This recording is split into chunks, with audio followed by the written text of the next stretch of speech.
একটি মোড়ক হঠাৎ আশ্রয় পেয়ে গেল বিরাট প্রাসাদের ছোট্ট এক কোণে, ভাঙা প্যাকিং বাক্সের গাদায়, আরো 2-3টে মুরগির সঙ্গে। আশ্রয় যদিও মিলল, উপযুক্ত আহার মিলল না। সুতীক্ষ্ণ চিৎকারে প্রতিবাদ জানিয়ে গলা ফাটালো সেই মোরগ।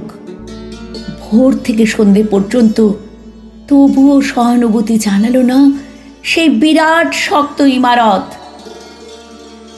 তারপর শুরু হলো তার আস্তা করে আনাগোনা।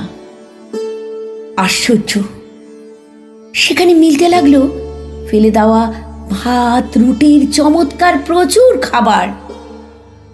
তারপর এক সময় আস্তা করেও এলো অংশীদার, ময়লা, ছেঁড়া, ন্যাকড়া পড়া 2-3টে মানুষ। কাজে দুর্বলতর মোড়কের খাবার গেল বন্ধ হয়ে। খাবার, খাবার, খানিকটা খাবার। অসহায় মোরগ খাবারের সন্ধানে বারবার চেষ্টা করলো প্রাসাদে ঢুকতে। প্রত্যেকবারই তাড়া খেল প্রচণ্ড। ছোট্ট মোরগ হাড় উঁচু করে স্বপ্ন দেখে প্রাসাদের ভেতরে রাশি রাশি খাবার। তারপর সত্যি সে একদিন প্রাসাদে ঢুকতে পেল। একেবারে সোজা চলে এলো ধপধপে সাদা কাপড়ে ঢাকা খাবার টেবিলে।